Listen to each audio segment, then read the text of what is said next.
This podcast is sponsored by nobody. Hey dudes, welcome to Splat from the Past, the only 80s themed horror sci-fi show where things can get totally radical. Now today I will be welcoming back my friend, the gorgeous, the talented, the oh so lovely Marcia McBroom. And she's going to tell me some stories that she actually wanted to tell during our nerd out last fall, but forgot. She actually called me back um, like later on that day and told me the stories. And I said, okay, we'll get them on record in the future. And I thought this would be the best time to do it. She told me she had an encounter with Gregory Peck once that she forgot to tell. She wanted to talk about her mother's piano playing. She told me she mentioned this one story in text the other day. She may have told it before, but if she did, it's okay. I want to hear it again. She kissed John Lennon one time, and I want to hear that story. And it's also the 50th anniversary of the Bingo Long Traveling All Stars and Motor Kings, and so I'll bring that up as well. And it's going to be another fabulous conversation. I love Marcia McBroom and I love her sisters. They're all such awesome, passionate people. And it's going to be great to have Marcia back on a fourth time. June summer is wrapping up in a day or so, and it's been a fantastic month. And like I said, for July, I have got real big toe curlers. I am making my dreams happen, and it just feels so good. So yeah, here is my new interview with Marcia McBroom.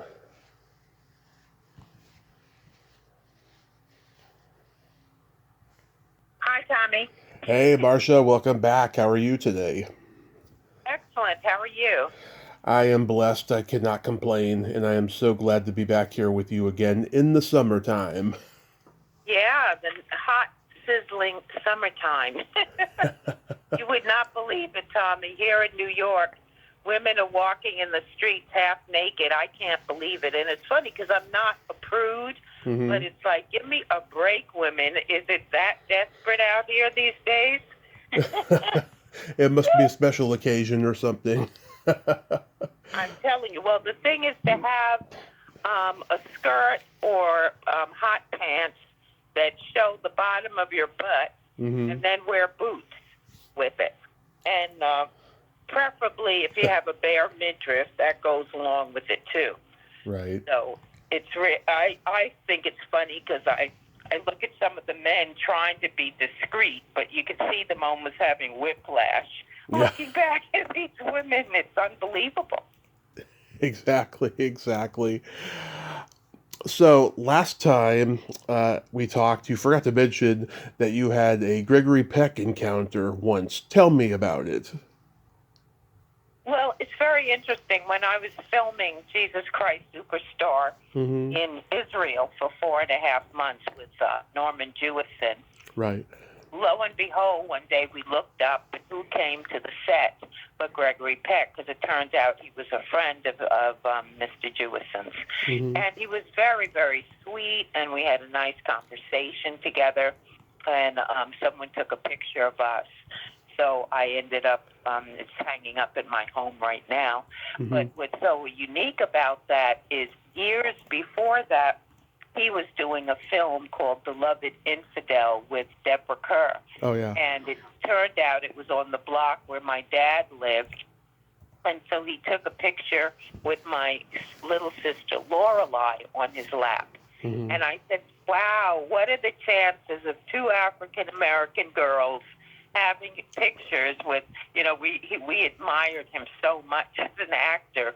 But for the two of us to end up with pictures with Gregory Peck was outstanding. And it's funny because now Lorelei is singing with an Aussie Pink Floyd tribute band, and so she's in Lyon, France right now, singing at a festival. And they tour all over the U.S., Canada, and Europe. And she's the only one in the group that actually toured with the real Pink Floyd. So that's really exceptional. Yeah, that's so amazing. Yeah, so you meet Gregory Peck, and were you just, oh my God, enthralled by him? Yeah, because I always admired his acting, and for example, when I read the book To Kill a Mockingbird, immediately I said, "Oh, the lawyer has to be Gregory Peck," and sure enough, he ended up in that role. So Yeah. he was, as a matter of fact, I once had a room that I fixed up that was really incredibly intense in terms of coloring and everything. And I had big posters pasted on the ceiling, and he was one of the men that I chose to put on my ceiling posters.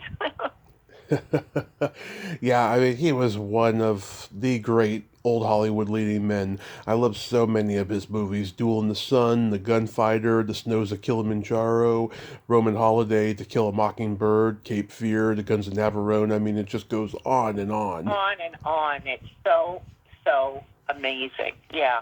And so to have been in his presence was a dream come true because he was somebody I really, really admired always. I read a book about him in the 2000s, and I am such a nerd. I was going gaga over this. There's that they had the book had like all the filming dates of all of his movies, and like Duel in the Sun took the longest to film. It started in March of 1945 and it ended November 1st of 1945, and it's a beautifully shot western. I watched it about a year ago, and I was like, wow, for 1946, this is a very beautifully shot film. Oh, yeah. But it's interesting because when you called me and said, "Oh, let's do this again," I Hmm. was taking notes, and I realized what's one of the things that's interesting, I think, about my life is that it was very eclectic in terms of people that I ran into, had some interaction with. Hmm. It's so amazingly varied and intense, and some things are very political. Hmm. Um, some things, my mother, for example, she worked at the United Nations, and so she would take my sister Dana and I to a lot of the receptions and what have you. So because we were the only children there, we would end up getting pictures with different people.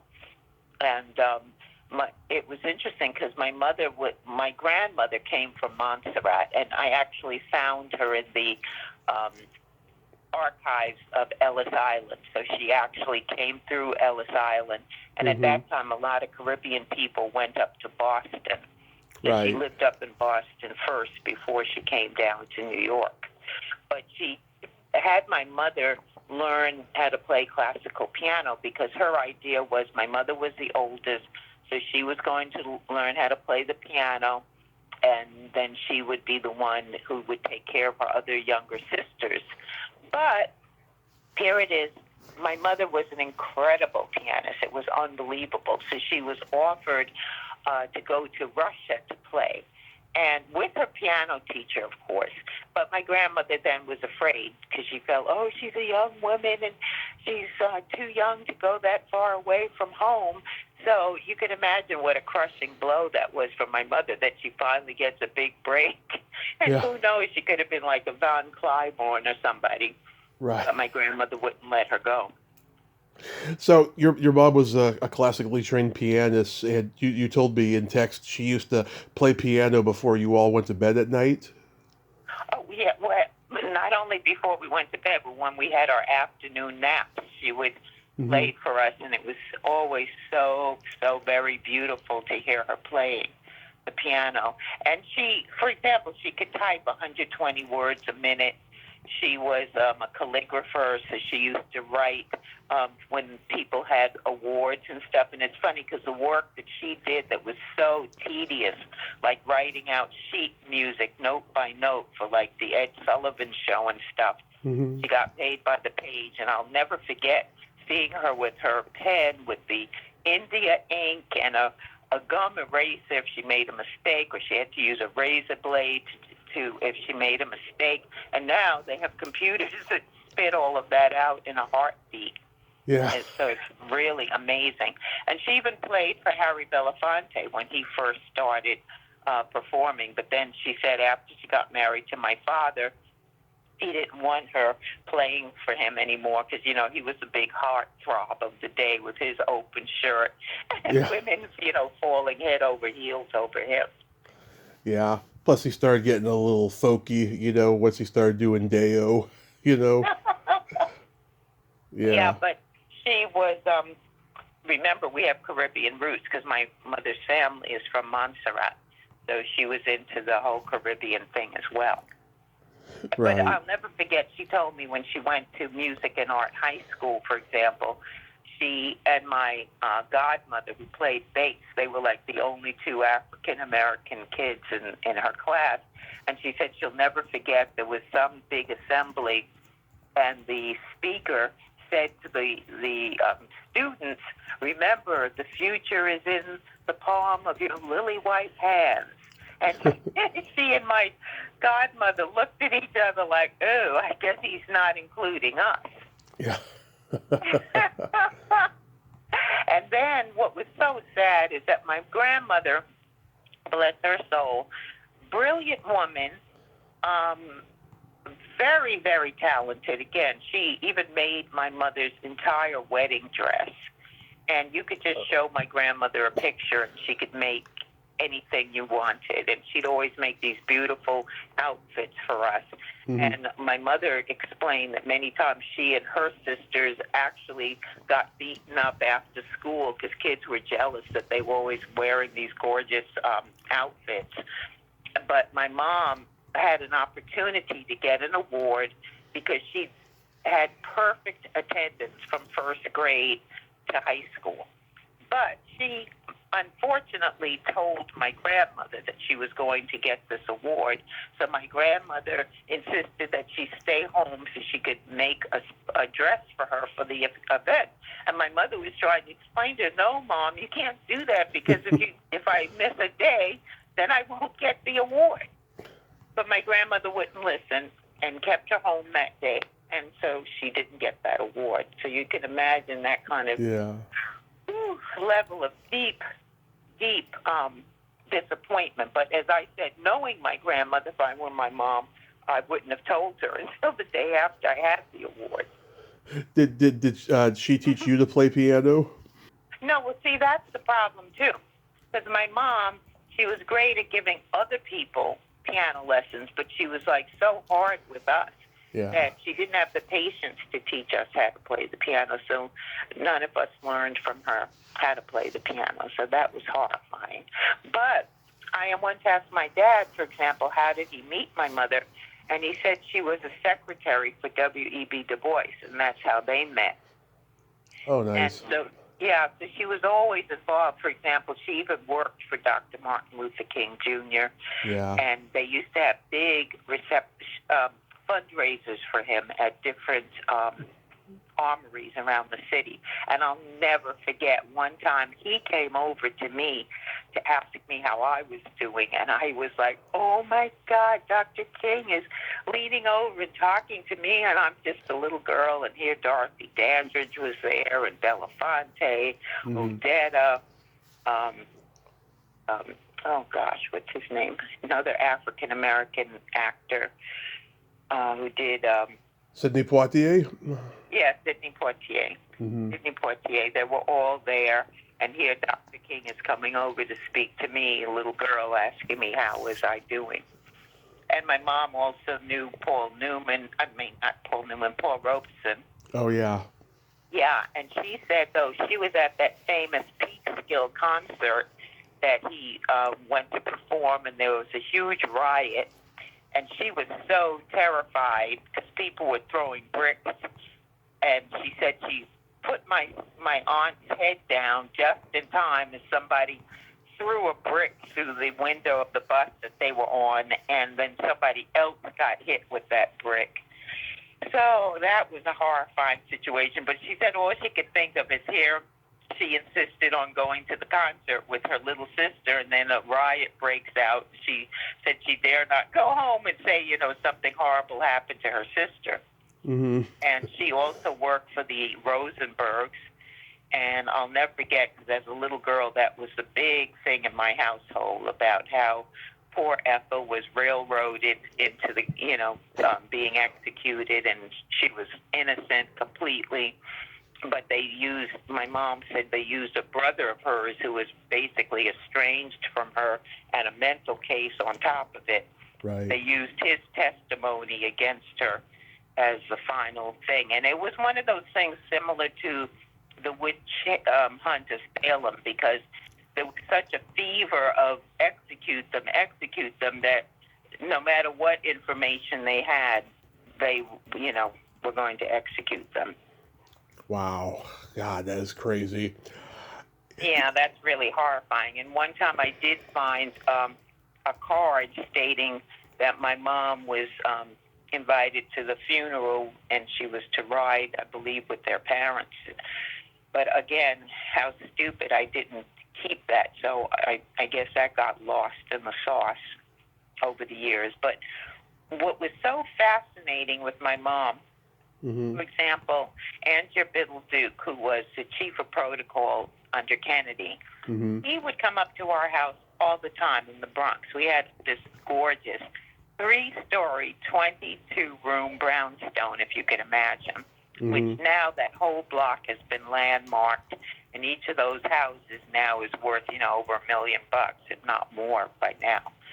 So he would laugh and say, oh, who would believe, that I'm up here in the Bronx with a bunch of Caribbean women? Yeah. And it turns out he and my mother ended up, this is now, of course, after that she was divorced from my father and all of that, that I was with her just before she died a few years ago at age 95. Wow. And then she confesses to me, and mind you, the Duke family are the ones who owned Duke University, and they had the American Tobacco Company. Of course, Angie Biddle Duke would never touch a cigarette. That should be a hint to everybody. But he was a very sweet and down-to-earth man. Anyway, now she tells me, here it is, about 2 weeks before she's going to die, that he had asked her to go with him to Morocco when he got the appointment of being ambassador to Morocco. And she was like, oh, but what about my daughters? I couldn't leave my daughter. He said, I will fly them over every weekend to visit you. And I said, Mother, now you're telling me this? This is so horrifying, because that would have been a dream come true, because I love Morocco. And I could have had my own little shop, selling things from Morocco that he would have been glad to set up for me. So I said, I guess when you go to the other side, Mom, you could talk to everybody and find out why you did things that you did or didn't do things that you should have done. But, that's the way the cookie crumbles. But the one thing that I thought was really fascinating with her was when she died, all of a sudden the room was filled with the scent of roses. And I thought, wow, that was really fascinating. And so it's interesting, because I have a 5-year-old granddaughter now, and she asked me, because I told her I was with my mom when she died. So she said, oh, did you see her spirit going to heaven? And I said, no, I didn't, but the room was filled with the scent of roses. So she said, well, was she a nice lady? And I said, well, sometimes. So she said, well, I hope she's not sitting in hell. It's hilarious. And it was also interesting because my mom worked at the United Nations, so she would get invitations to visit various African countries, especially for their independence celebrations. And she would say, oh, I have to bring my daughters with me. So as children, my sister Dana and I got to visit the Cameroons and different West African countries, and that was quite an experience. And she would just sign us out of school. And it was interesting because my principals would say, the education you're going to get taking these trips is much more than you're going to get just sitting here in school reading a book. And my sister and I always took our books with us so we could study on our own, so that when we came home we would pass our exams, because we didn't want to get left behind, of course. Right. But one meeting that was really, really something it was the ambassador of Liberia. He came over to my mother and whispered to her that if she wanted to meet Patrice Lumumba, they were having a secret meeting in the back of the mansion. So we said, of course. So we went back there to meet him. And as he got into his limo, I always used to love to collect autographs. So I handed him my autograph book, and of course he didn't know what that was. So another man explained to him that, you know, you write your name in the book, and that's something I collected. So as he was writing his name, my body became ice cold. And I was like, oh my God, he's going to get killed. So my mom said to me after I got my autograph, oh, he's going to come back in 6 months. And I said, no, Mommy, he's going to get killed. And she said, oh, how could you say such a horrible thing? I said, it's not my fault. I said, while he was signing my book, my body just became ice cold, and I was told he's going to get killed. And the rest is history. Yeah. Wow. God. And then there's the John Lennon story. Well, now that's an interesting one because after I did Jesus Christ Superstar, one day Carl Anderson, who played Judas, called me up and told me he was performing in my neighborhood. I lived on the east side in Manhattan at that time. And so it was like a fun thing that we were just going to hang out together when he was performing, and I would be like his protector because, you know, again, young, gorgeous singer, everybody's after him. So I wasn't interested in him. It was funny when we were performing in Israel because I just felt, oh, he's kind of rash, and he was always running around with different women, so I was not interested. So anyway, when he called me as a friend, I said, okay, fine, I'll go out with you. So anyway, he took me to a party, and John Lennon was there, and this is when he had a riff with Yoko Ono, so he was with this other woman that everybody knows, her name, Maya something. Anyway, another Japanese woman. Mm-hmm. And I walked up to him, and I said, oh, Mr. Lennon, I made a promise to myself that if I ever met you, I'd ask you to give me a kiss. So he smiled and kissed me on the cheek, and I said to him, now, I don't want this to go to your head. It was just a promise I had to keep to myself. And, of course, he started laughing, like, what kind of nut is this? Mm-hmm. But what I loved about him is that, again, very down-to-earth, very approachable. And then the next time I saw John was on Fifth Avenue. It was kind of drizzling, and he had on his famous sunglasses and hat and a trench coat, and people didn't notice him because, you know, Fifth Avenue in New York. And so we just smiled and nodded at each other because I didn't want to go over and create a scene for him. But I'll never forget the day he was killed. I had just finished a rehearsal at the La Mama Theater in the Lower East Side, and I was getting in a cab to go home, and then the news came on, and it was so devastating. I've never gotten over that because just that little close encounter with him and knowing what a beautiful person he was and how much he wanted peace. And, you know, there was a whole big theory thing that the government really killed him because you notice people who speak on peace, like Dr. King, get unfortunately assassinated because, again, as Eisenhower warned us, beware of the military-industrial complex. So if you have a loud voice and you're not on their, you know, payroll, it's like an unfortunate end will come. Yeah, unfortunately, God, and we've seen so many people preaching about peace and then they get assassinated, going all the way back to Lincoln. Yeah, well, you know, it's so funny because my oldest son, Jeremiah, when he was a little boy, he said to me, because that was the time of the whole mess in Central America with the Contras and all of that, again, our government was funding. And he said, Mommy, if soldiers want people to like them, they'd have to be nice to the people and not kill them. And I said, yeah, you're right. And I said, so you know what? Maybe you're going to be a peacemaker when you grow up. And he said, oh, no. He said, Jesus told everybody to love everyone and to be peaceful, and they killed him. And Gandhi told everybody, love everybody, and be peaceful. He got killed. He said, I'm not going to say anything because then the war makers might kill me. Right. And this is a little child of like 5 or 7 years old. And I'm like, oh, my goodness. Again, out of the mouths of babes.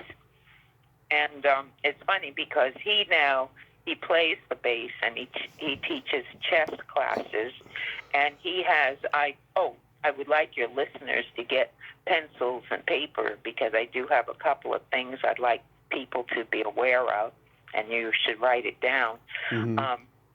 My son has a radio show, and he's involved with the medical freedom movement, which came about as a protest with them mandating that people get this controversial COVID shot. Mm-hmm. Because we actually know of people who've taken that shot and had sudden heart deaths. And so anyway, the point is that the government should never be in a position to force us to put something in our bodies that we don't want to have there. Do you know what I mean? It should Exactly. be, if you want to take a certain vaccine or whatever, that's your prerogative, but it shouldn't be mandated as far as I'm concerned. I agree. Anyway, if anybody would like to listen to any of his interviews, it's The Bassline, BASSLINE .podbean, like the bean.com. And he has very interesting interviews with different scientists and doctors and what have you. I'll just repeat that because sometimes people don't get it. The Bassline, BASSLINE.podbean.com. I'm definitely gonna check it out. I hope he has a sick sense of humor like the women in the family do. Well, he had this wonderful group called Earth Driver. Mm-hmm. And as a matter of fact, that's why I wanted people to have a pencil and paper, because he's also on YouTube and under Narco Bourgeoisie, which I thought was funny. And he does a song called Crying Won't Help You. And I'm featured in that video, and my sister Lorelei is the one who did the video, and it's really, really well done. And I call that my theme song. So it's Narco Bourgeoisie. Mm-hmm. Bourgeoisie, I know. BOURGEOIS. Narco is NARCO. And the song is Crying with an apostrophe, Won't Help You. And it's really, really wonderful. I love it. That's so amazing. It was funny because you told me about this interview today, I was thinking about all the different people I have, not all of them, but some of the different people that I came in contact with. For example, you wouldn't believe this, I met Jim Morrison, for example, of The Doors, literally a week before he OD'd. Wow. And that was really something, because when I met him, I was like, oh my God, is this the idol of today's youth? But I was told that he was doing a recording, and so he had that afternoon, shadow on his face and what have you. And but I was really horrified, that the following week I heard he OD'd. So it's kind of sad when you meet somebody and you see them and you know their fame and everything, and then they come to a tragic end. Yeah. There's nothing you can do to, prevent it or whatever. For example, my ex-husband went to college, for example, at Brandeis University with Abby Hoffman. And so when Abby was in hiding from the government, he contacted my husband, and we met him upstate in the Finger Lakes area. Yeah. And it was just I feel so honored to have known Abby, because it's like if he were here now, oh my God, this place would be rocking, because he was such an incredible organizer and really into, power to the people kind of thing. And speaking of power to the people, people don't realize this, but Kwame Ture, Stokely Carmichael, was a cousin of mine. But I never personally met him. But it was very interesting because just before he died in Conakry, Guinea, my mom actually took my youngest son, Gregory, to meet him. Mm-hmm. And so Gregory and one of my students, because I would take students of mine to Africa because I felt students should see the motherland and become more connected. And my son, I had wanted him to take pictures, but he said he didn't feel comfortable taking pictures of him because he was so gaunt. But he said, but his mind was as sharp as a tack up to the bitter end. Mm-hmm. But unfortunately, he had prostate cancer, so he died. But strangely enough, with Abby, the last movie that he saw it with me and his girlfriend Johanna, and it was The Incredible Lightness of Being. And I don't know why that seems so significant to me that I was sitting in the theater with Abby Hoffman and his girlfriend, Joanna, and we were watching The Incredible Lightness of Being. And then, unfortunately, he died because he was on medication, Mm-hmm. but he thought that, because he was, I guess he had, what do you call that, when you go swing from one thing to a manic depressant sometimes. And so this time he had an argument with his girlfriend, so she wasn't there. And so when he OD'd, nobody was there to call, EMS to come and pump his stomach or whatever. And so he expired. And that was very sad because he was a brilliant, brilliant guy. And it was funny, like he had that book, remember, Steal This Book. Mm-hmm. And there's now a documentary on Democracy Now! With Amy Goodman, and they've entitled it Steal This. I think it's called Steal This Film. But I know they got that from Abby, because he even had stickers that he put out, Steal This Urine Test. That's hilarious. It was just so funny how he would, just stick it to people. And he was really a brilliant guy and just very, very down to earth. But it was funny because my former husband, Ira Landis, warned me. He said, "Be careful because Abby is known of, making out with other people's women and this, that, and the other. But Abby was always a perfect gentleman with me. He never came on to me at all, and we had a very special relationship. So, for example, I used to write poetry or would write things, and I was on a speakers bureau for UNICEF. And Abby told me anytime I was asked to speak, he said, always bring something that you've written. He said, even if it's just one page, charge people $1 to buy, something that you wrote yourself. Mm-hmm. And I'll never forget that advice that he gave me,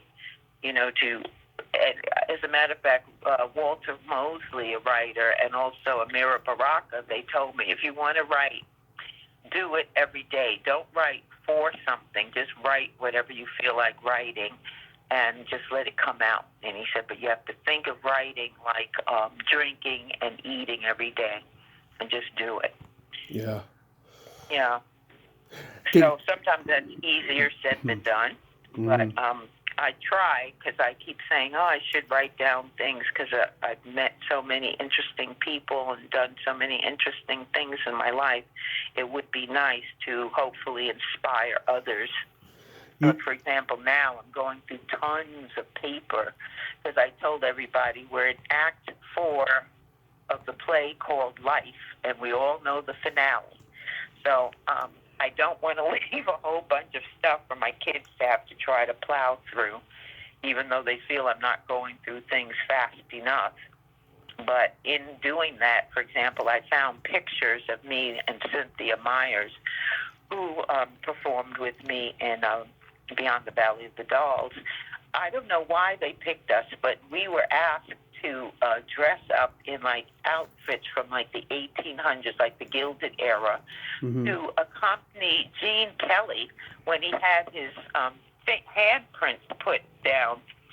And I found pictures of Cynthia and I with Gene Kelly. So that was like, wow, this is wonderful. Nostalgia.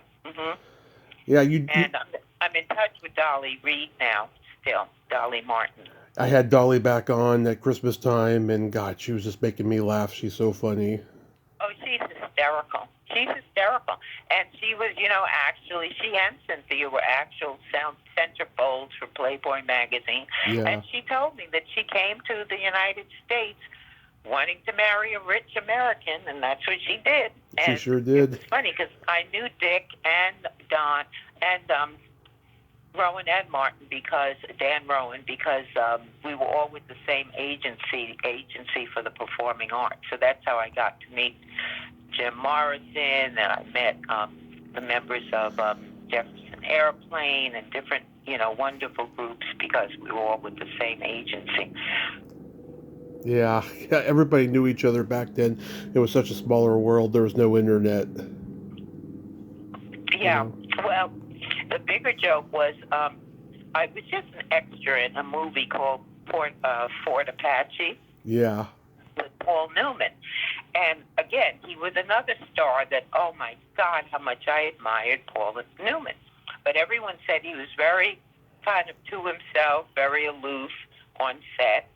And so I had this great photograph that a friend of mine had taken of him, and a girlfriend of mine was doing still shots for the movie. So we had a plan that I would come one day with this photograph, and we knew where he walked after he finished his scenes, and I would flash this photo in front of him to get him to stop. And my girlfriend was going to take pictures of the two of us.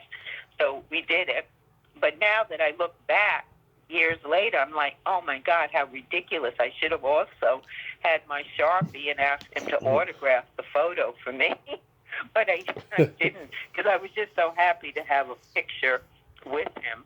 And the look on his face, because he had some, like a small beard in this photograph. And he said, that must have been when I did Judge Roy Bean, I think it was the name of the movie. And he was fascinated that I had the picture, but I said, but I'm not giving it to you. I just wanted you to see it because it was such a beautiful picture of him, and he had sunglasses on. But I must say, working on Fort Apache was the most dangerous set that I ever encountered in my life, working in films, because it was done in the South Bronx. And for example, they'd have a mob scene or whatever, and instead of really getting SAG actors to be in the scenes, they would just give the local people some money to do the scenes.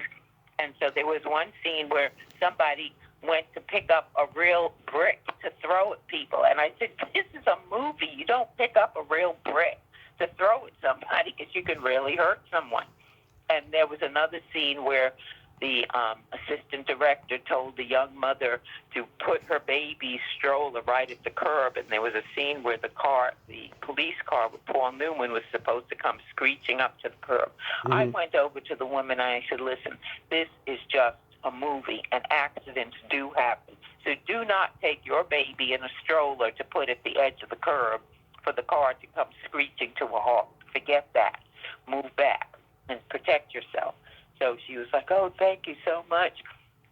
So, for example, there was a scene where someone was throwing a toilet from the roof of a building. Right. And so they said, oh, who'd like to volunteer for this scene? So my sister and I raised our hands. We'll do it because we get some extra pay. Sure enough, we're standing there, and I'm wondering, when are they going to say action?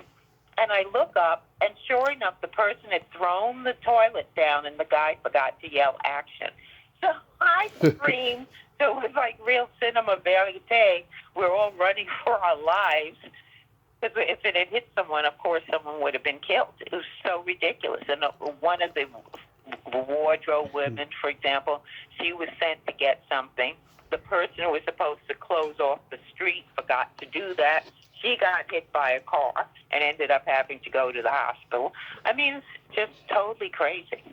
Totally crazy. Then I was asked to bring some children one day. So I brought a few children, and I'm there filling out their paperwork. And meanwhile, my little son was about to walk out into the street, and there's a guy standing there, didn't even, try to stop him or grab him. I was so angry. I could have punched this guy because I said, you see a child about to walk in the street. Oh, that wasn't your job. I said, what about just being a human being and seeing a child who could have gotten killed? Right. So Yeah. you can imagine, I was like, oh, my God. Every time I think of that, it's terrifying. Now, again, it's funny with my mom.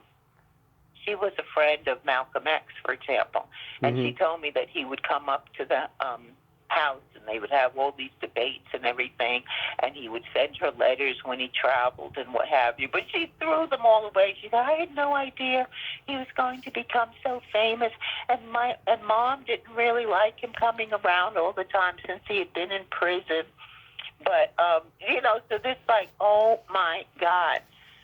Now, she did have a couple of postcards that he had given her, and she did give me one, and here it is. I don't know where that is, so I hope one day I find that. But my current husband, Louis Small, was married to a cousin of Minister Louis Farrakhan, whose wife unfortunately died on Saturday. Oh. And they've been married for 70 years. And it was interesting because my husband and I just had dinner with them a few months ago. And he passed the gauntlet on to the grandson of Elijah Muhammad. So I'm glad that she was there to see her husband pass the gauntlet to the next leader of the Nation of Islam. But when he first met me, he was in the penthouse. They had a big hip-hop convention. This is years and years ago, at the Hilton Hotel in New York. And so he invited my husband to come up and have dinner with him. Excuse me. So my husband said, do you mind if I bring my wife? and Minister Farrakhan said, no, bring her. So when I went, he said, oh, my God, you remind me of these Caribbean women I knew years ago. So I went home and I asked them, I said, did you guys know Minister Farrakhan? And they said, yeah, before he got involved with the Nation, he was a calypso singer. He was a calypsonian. Can you imagine? And there was this famous calypso song called Back to Back, Belly to Belly, and I don't give a damn because I'm done dead already. A jumpy jamboree. Because, it's funny, Caribbean people are very, very reserved regarding sexuality. Right. But so that was the joke of the song, that here we're all dead in the cemetery. We might as well have a big jam. It's hilarious. Yeah, it's hysterical. So when I went home and I asked them, and they said, yeah, he used to come by all the time. And as a matter of fact, when I told him, I said, yeah, that was my mom and her sisters. He said, oh, God, I'll never forget the beautiful Evelyn Lee. That was my mother's middle sister. So then my other aunt said, oh, I thought he was sweet on me. So I said, what a small world. Who would ever imagine such a thing, Yeah. And even one night, I went to an affair, and this Willie Mays was there. And I went to my table, and then after a while, this white man came over to me, and he said, excuse me, but Mr. Mays wanted to know if he could have your phone number. And I was insulted because I felt, oh, Mr. Mays wanted to speak to me. He should have come over himself. But now that I think about it years later, I'm thinking, how do I know? Maybe the man was married at the time. Maybe he felt like, oh, he didn't want people to know. But I was just, if you can't come over and ask me yourself to talk with you, forget about it. Yeah. And, yeah. And also, I decided I didn't really want to get tangled up with these really big guys because I'm like, oh, God, they must have women up the gazoo after them and with them, and I just didn't want to be another notch in the bedpost kind of situation. Yeah. For example, we met Ahmed Erdogan, who was the head of Atlantic Records, and we met him because my mom was always involved in politics and what have you, and she knew Mayor Wagner at the time, and he had box tickets to see a concert at Carnegie Hall, and he couldn't attend, so he asked my mom if she would like to go with me. So we said, fine.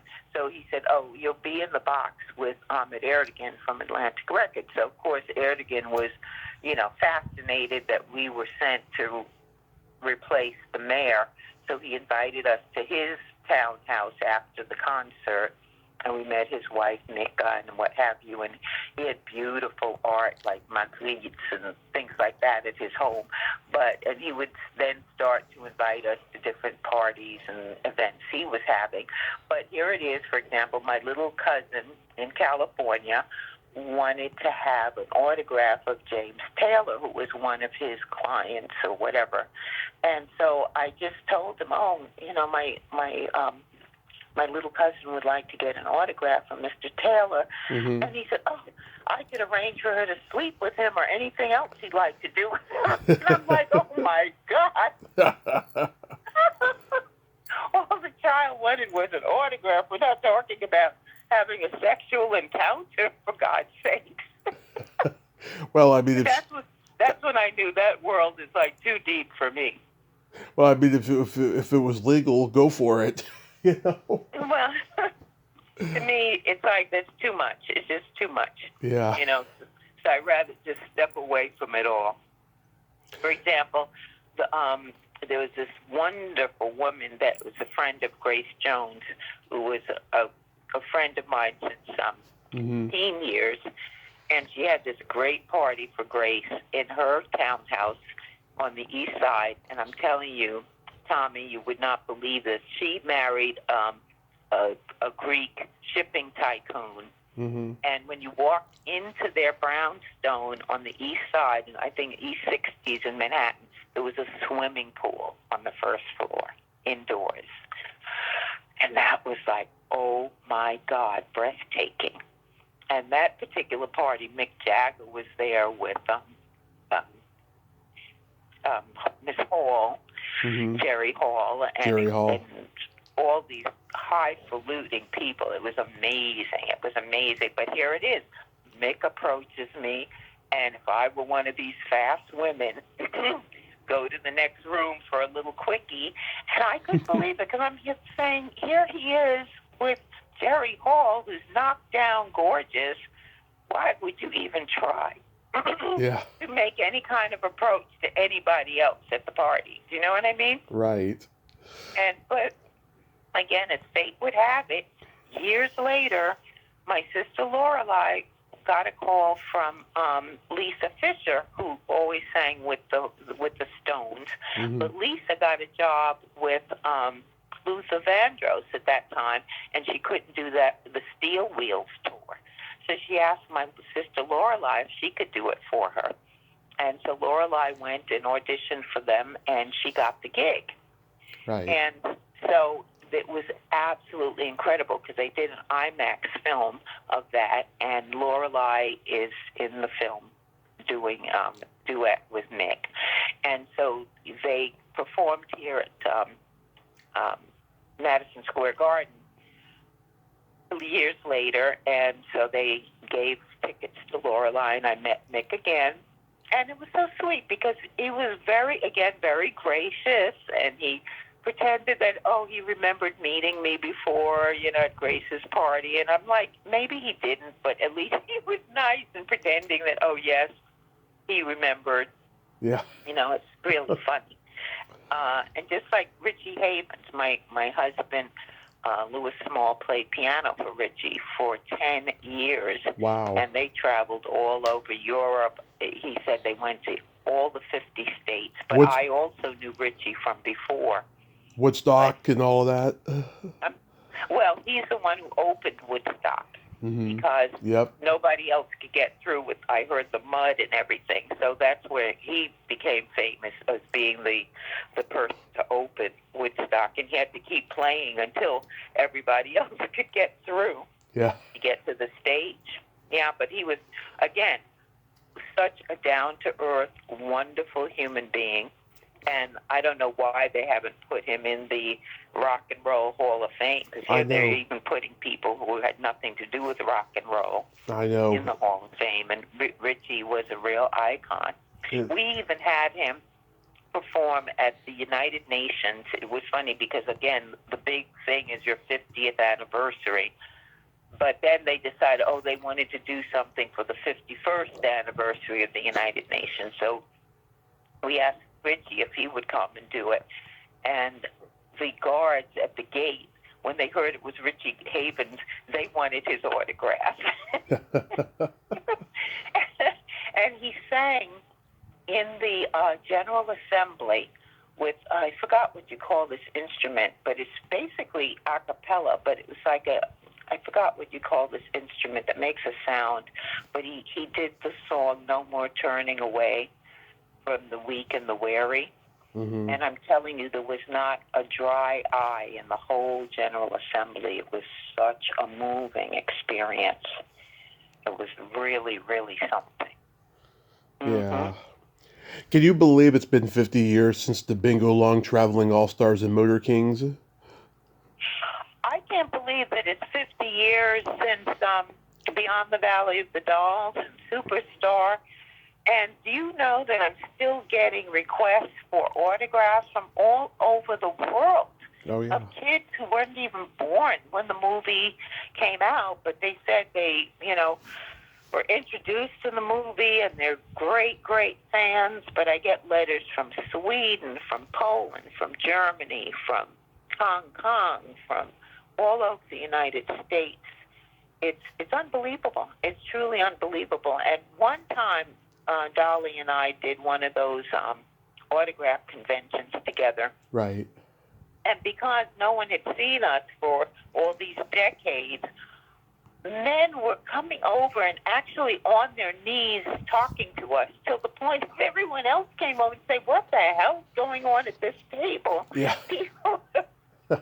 Men are standing, but then because they had so many questions and what have you, some of them got down on their knees to talk to us, and we were cracking up. Dolly and I had such a great time Oh, together. yeah. It was unbelievable. And I heard she did one recently out in L.A. Mm-hmm. Yeah, she did one with Christopher Reardon and somebody else, I think. But it was the Hollywood show. I went there for the first time last year. I had a blast. I spent a lot of money, but I had a blast. Yeah. Those things are really, really fun.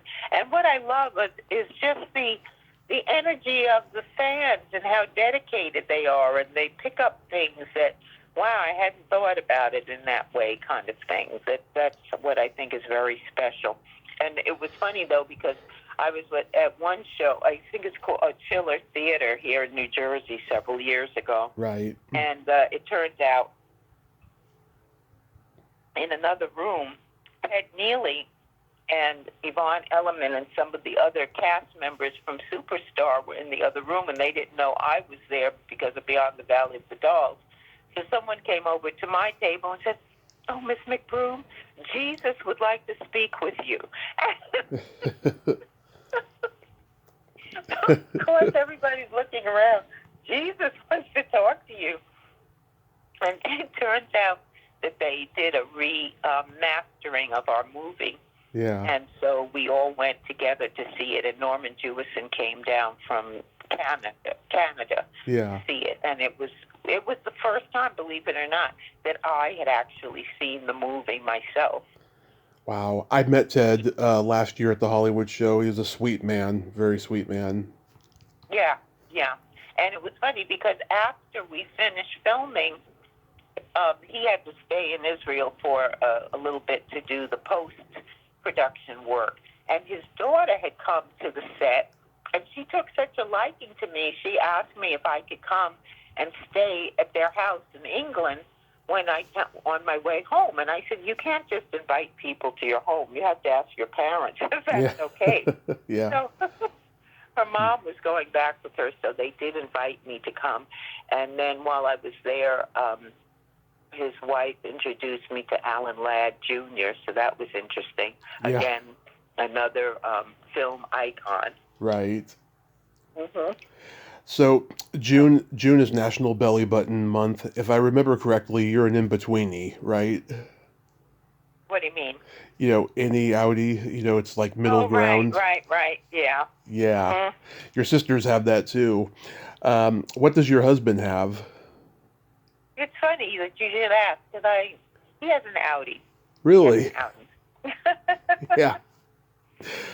It was funny though. In the West Indies, what they would do for babies, because they didn't want you to have a protruding navel, they would tie a coin, like a silver dollar, on Yeah. your navel, and tie it down until it would go in. Interesting. Interesting. Mhm. Mhm.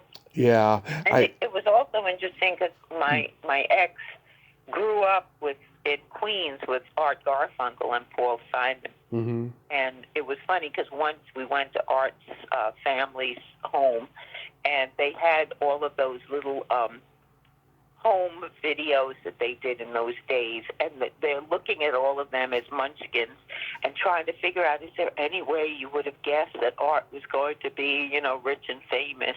And of course, as little children, there was no way you were going to see that they were going to become rich and famous, performers. Yeah. But I'll never forget that we invited Art to our home, to our apartment, I should say, for dinner one night. And so when he came, he was like, "Oh my God, Ira, I can't believe this. When you said you married Marcia from the Bronx, I thought it was a nice Jewish girl." and here it is. I had the special dinner prepared, and I had this beautiful white lace tablecloth, and it ended up that Art spilled some red wine on this beautiful tablecloth that I had, and of course I was distressed, but it was like, okay, I'll have to, see if I can get the stain out. And then I came across a beautiful letter he wrote to me apologizing that he had spilled the wine on my tablecloth. So it's so funny, all of these little memories and moments with people. Yeah. Yeah. When I was And even, go ahead. when I was in my 20s, I had met this girl on a dating website, and we met up for coffee. And during the conversation, we went down the rabbit hole of talking about belly buttons. And she told me if I had a doorknob Audi, it would be a deal breaker. So I lifted up my shirt and showed her that I had a deep innie, and she got this big old sigh of relief. And then I got an email from her later saying that she didn't see a spark in me, and so she wanted to be just friends. Well, Yeah. it was very interesting because, for example, my grandma told me that we had a relative in Guyana named Walter Rodney, and he wrote a book, How Europe Underdeveloped Africa, which I still have to read. Hmm. But he ended up getting assassinated because of his political views. So, again, I could see why people want to kind of stay away from politics, especially if you have a big following, Right. because, horrible things can happen to you. But I thought it was interesting that I ended up playing the part of a drummer in a girls' rock trio. Yeah. And then it turns out there were two famous drummers in my family, Max Roach, Hmm. and then also Connie Kay, who performed with the Modern Jazz Quartet. Right. So I thought that was interesting because after the film, for a while, anytime I went to a club, guys would ask me if I wanted to come in and sit in with the band, and I'd say, thank you that you thought that I was really playing, because I did take lessons. I did take drum lessons, and I really tried to get into it. Hmm. But I felt very honored that real musicians thought that I was really a drummer. And so I said, that's a good sign. That's a very good sign. Yeah. I mean, you looked like you could play drums really, really well in the movie. And I, as I said, because I had the lessons, I knew the basics of how to play drums, and so that was really fun for me to do. But then I thought about it, how unique that film was, because you think about it, it was done in 1970, and they were dealing with issues of homosexuality, of trans person, of a girls band that was integrated, and that we were very middle class. Because remember, my boyfriend was studying to be a lawyer, and so when you think about it, it was quite ahead of its time in terms of where our society was. And Russ was so right on it in terms of the psyche of the American public, which you see where we've gone right back there with all the hypocrisy that's going on and all of the division in our society today. Yeah. So it's almost like we've come full circle now with what's going on. It's really mind-blowing. Mind-blowing to me. Right. Oh, that's another thing. Lorelai, on YouTube, she has a series called Who Influenced You? Oh, yeah. I watch it. Yeah, and she recently interviewed Nick Mason, who was was the original drummer for Pink Floyd, and she got over 70,000 views. So I would love your followers to check her out on YouTube, because she just did another video with one of the members of Toto. And she's been interviewing some really, really interesting people.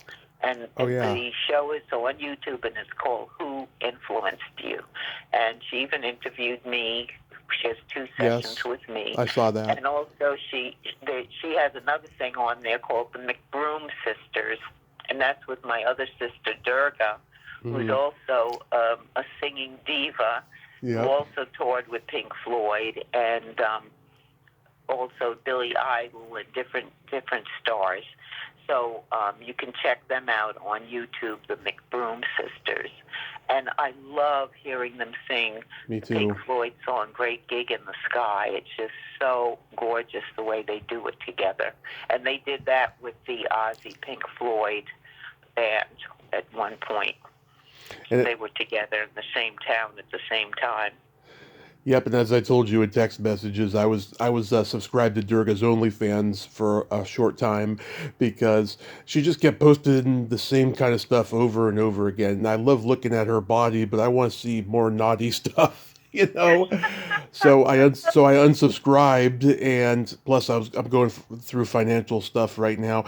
But it was great to support her, and I still do support her doing that, and I'm glad she's doing that. Yeah, thank you so much.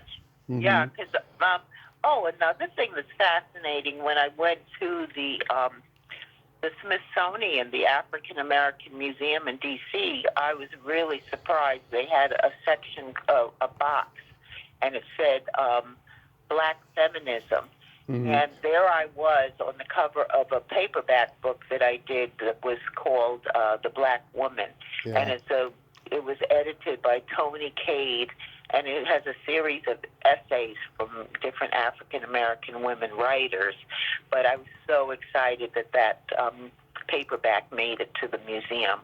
And also my husband, he has an ancestor who was very famous during the Civil War, and his name was Robert Smalls, which your audience should look up. That he had this incredible adventure in the Civil War where he was able to get a shipload of ammunition over to the Union side, and it's an incredible story. I heard they were even going to do a film about it. And currently Donna Brazile, whom some people know in connection with the Democratic Party, and she's on ABC a lot, she's his first cousin. So she arranged for 2 of my older grandchildren to do the last egg hunt during the end of the Biden term. So they went to the White House lawn to do the egg hunt, and then after that we went to her house. And she lives in the historic section where actually Abraham Lincoln used to go during the summertime, because since it was elevated, it was a little cooler there. So that was very exciting. And then it was sad, though, because when you mentioned Bingo Long and the Traveling All-Stars, my best scene with Billy D. Williams was so beautiful. We were just walking behind the club and talking, and it was such a beautiful scene that actually the crew applauded when we finished. But it ended up on the cutting room floor because it was really about the guys and the ball team and the director apologized profusely to me that he had to cut that scene because, it just didn't fit in with the rest of they had to cut the film a bit because it was getting a bit long. So, again, that's the breaks in this business. You have your big moment. Of course. And it could end up on the cutting room floor. Have you talked to Apache lately? Every day, because he's the grandfather of my 2 grandchildren that tomorrow we're going to go on Amtrak all the way to New Mexico. Oh, yeah. Because my husband again reconnected with a school friend of his. Listen to this. They went to summer camp in 1959 and hadn't been in touch since. But then he did see the name of this person on the internet, on Facebook, so he contacted him. He said, "Are you the same Bob Belfont who went to camp with me?" He was like, "Yes." And it turns out Bob Belfont became a big dentist, and he was basically dealing. He still has his practice in Gallup, New Mexico, dealing with the Navajo. Most of his patients are Navajo. And he always had free dental care for any Navajo code talker. Now I think the last of them died. We were able to meet one before he died, and it was quite, oh God, what an honor to meet him. And he, John Kinsley, and he was explaining that what was so unique about the code talkers is that they created a code within their own language, so that even if you were another Navajo and heard them speaking, you wouldn't understand what they were saying, because they made a code within their own language. Isn't that amazing? That is amazing, yeah. And they said for years they weren't allowed to even tell their families what they had done. But then they finally got permission that they could tell everybody, that what they did. And there have been books now written about the Navajo code talkers. But what they didn't know, what each code talker was assigned another soldier that, should they get caught, that soldier was to shoot the code talker so that they wouldn't reveal the code under torture. Isn't that horrifying? That is. God. But thank God that didn't happen. But just to know after the fact that had anybody been captured, they would have been shot by their own guy. Yeah, that's so awful. Since you're out in California, I think your listeners should know that I have a niece who has a farm animal sanctuary in Poway, California, and it's called the Hope Sanctuary. And she, a lot of times when you have those horrible fires out there, my little cousin, Jelena Atard, is asked to take people's horses, and take them to safe places. She's driven across country for people with horses. She saved a llama, for example, that some people were starving. And I'm like, why do people get animals and then mistreat them? I just can't understand that. Me too. I don't understand. Yeah. And her mom was telling me that one time she was traveling with a horse from one state to the next, and she saw 2 poor little dogs that somebody had left in the median on the highway, and needless to say, the poor little things were terrified, and she was able to stop her vehicle, coax them on, and she got homes for them in California before she even returned back to California. Wow. Yeah.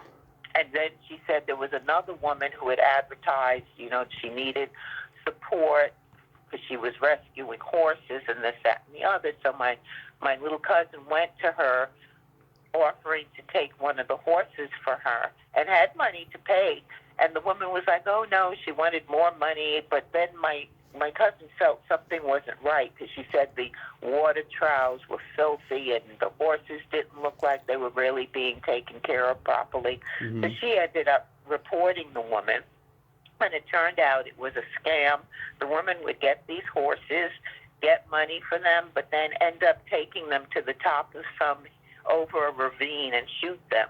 So there were all these dead horses at the end of the ravine. Could you imagine? God.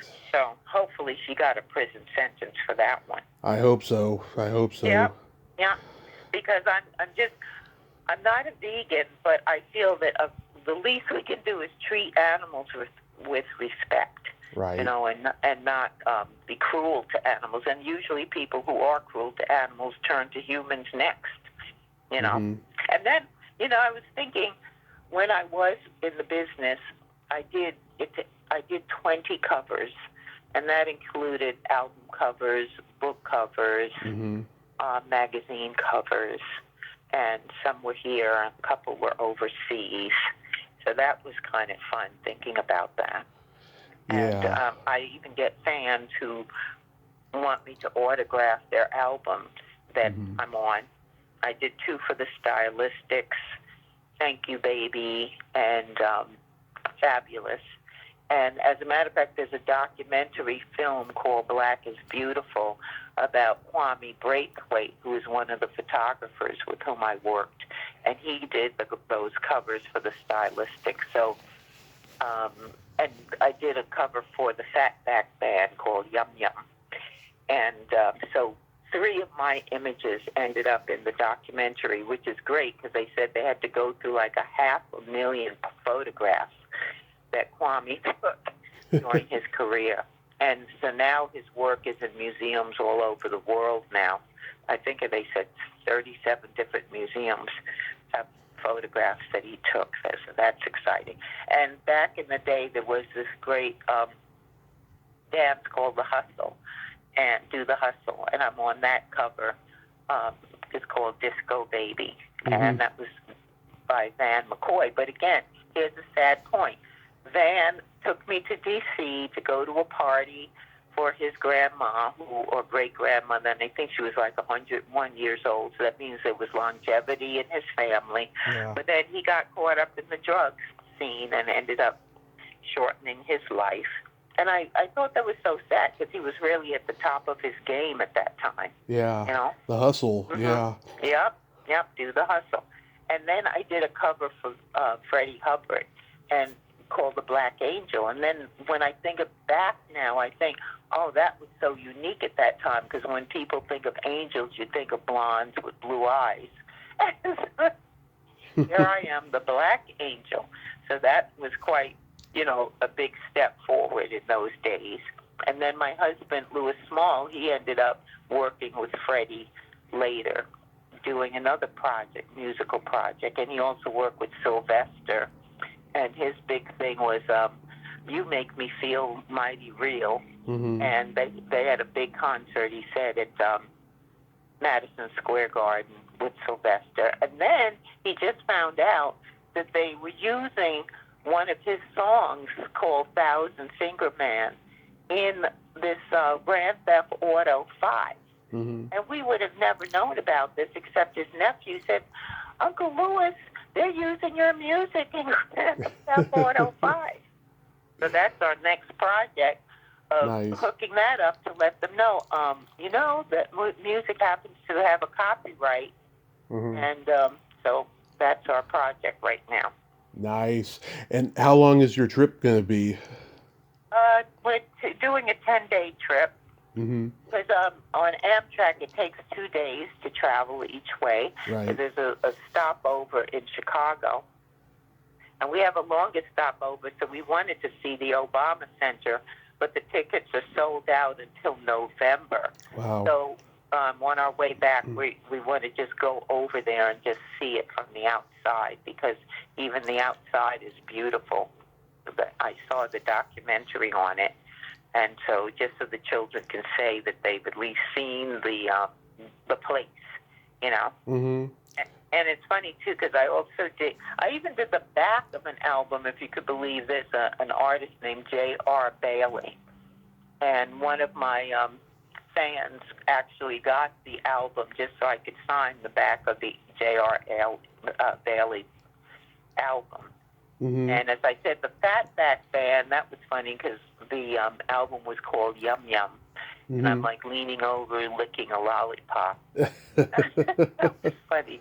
But I'm really, really aging myself. But I actually danced at the World's Fair in nice. Queens in the 60s. But that's when that I was made like an instant Zulu maiden.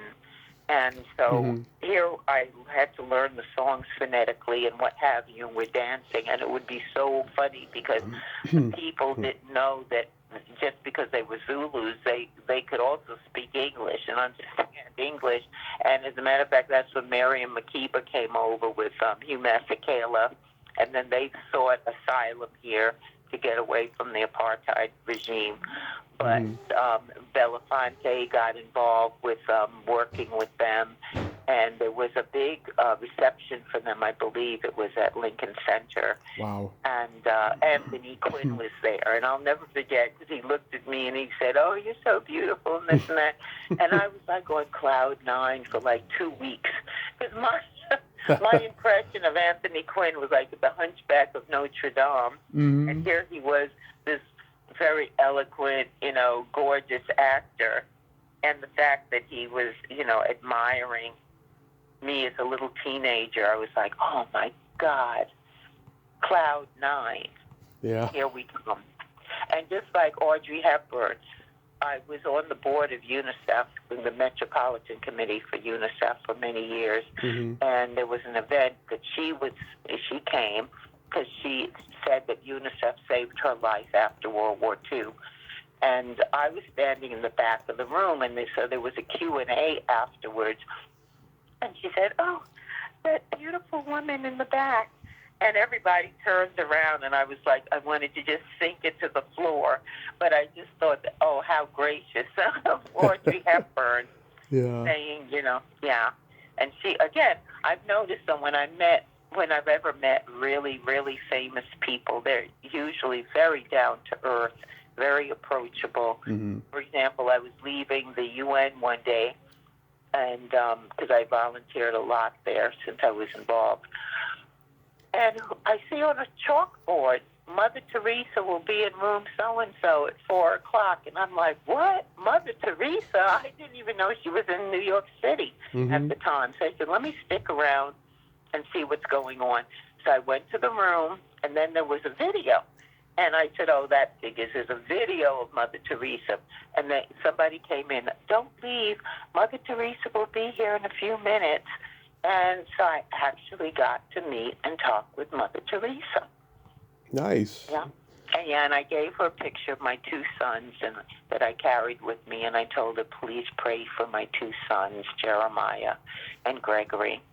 And she told us a very interesting story because she said that they would go around and see street children and bring them into the convent to wash them up and feed them and what have you. And they noticed that many times the children would still slip away.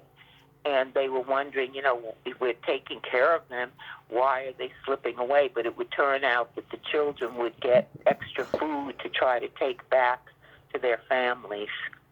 And she realized, how moving that was, that you come in one by one, we leave one by one, but there are always others around us, too, that we want to care for and help uplift them as well. So that it's not just about just taking care of that street child. That street child also has others that they want to help take care of. Right. Yeah. I have a joke for you. Okay. Why did the blonde have a bruised belly button? Why does the blonde have a bruised belly button? So you fill me in. Because her boyfriend was blonde. Unfrigging believable. I love you and your silly jokes. Oh. But you know what? A joke is good because we have to laugh at things to keep from crying. Right.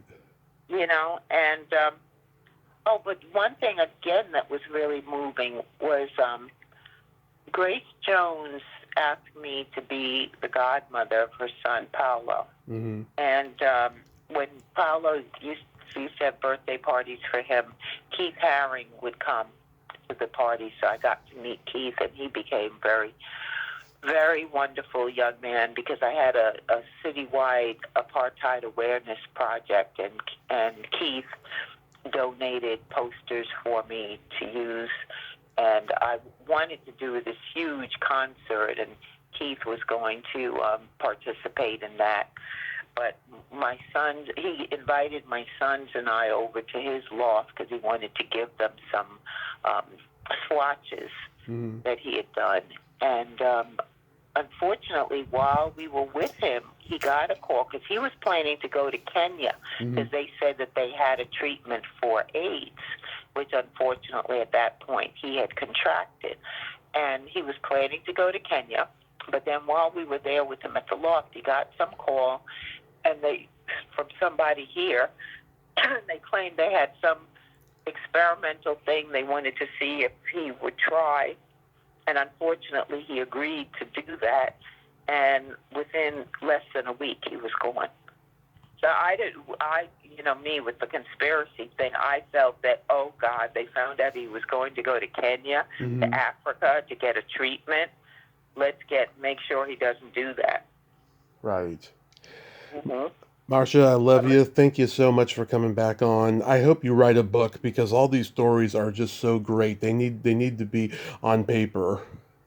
Yeah. Well, the last one I'll share with you is did I tell you about my day with Salvador Dali? I think you did, yeah. Yeah. So that, to me, that was one of the most ridiculous things ever, that here I am with this guy named Jack Hammer, who actually wrote Goodness Gracious, Great Balls of Fire. Right. But he looked very much like Jimi Hendrix, and he wanted to play the part of Jimi Hendrix in a show. But anyway, we were hanging out, and it was between lunch and dinner, so it was like, where do we go? So we decided, let's go to the St. Regis and have a cocktail. And who's there but Salvador Dali? So he invites us over to sit with him at his table, and he was so charming and so wonderful, I could not believe it. And then Art News would come to interview him, and he said, please don't go, have some more champagne. And he'd come back, and he's goofing on different people and what have you. So I go back to my apartment, which was also in the East 50s, and there were two artists staying over with me. And I told them, they said, you look like you're in a daze. What happened? I said, I just spent an afternoon with Salvador Dali. And one of them ran back to the hotel with an art pad and a Sharpie. And he said, oh, Mr. Dali, you were with my friend Marcia McBroom all afternoon. Could I bother you for an autograph? And do you know, Dali did a picture for him and signed it. And here I'm the one who was with him all afternoon, and I was too embarrassed to ask him to sign his name or do anything. I felt like such an idiot. I really did. Yeah. And I just saw, too, Grace Jones in her memoir. She wrote, and I told you, here I am, her son's godmother. I was with her parents for their 60th wedding anniversary and everything. And in her book, she writes, my girlfriend, Marcia McBroom, got every single role that I was convinced that I could have had if I hadn't had this mixed-up accent. She appeared as the Carrie Nation soul sister drummer Petronella Pet Danford, frolicking in a haystack in Beyond the Valley of the Dolls in 1970, and I didn't. The director, Russ Myers, would always tease her that she had the smallest boobs of anyone he had ever worked with. Helmut Newton would have the same complaint about me. One of my early nicknames was Olive Oil, and I was also known as Nothing in the Middle. Marcia was a Jesus Christ superstar, one of the people screaming, crucify him, at the end of the show, and I wasn't. Her sister co-wrote Pull Up to the Bumper with me. Her mother still comes to my concerts and pretends to be my mother. She worked at the United Nations and was a good friend of Malcolm X. Crazy family. Can you imagine? Yep, I can imagine. Marcia, have a fun trip and be safe, and we'll talk again soon. Okay, Tommy, and hope your finances get better. Yeah. just see it manifesting, getting money through positive sources. Absolutely. You have a great day. Be safe. Be safe, honey.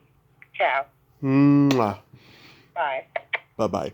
Well, there you have it. Marcia McBroom. Oh my God, that was the funnest, most spontaneous conversation we've had.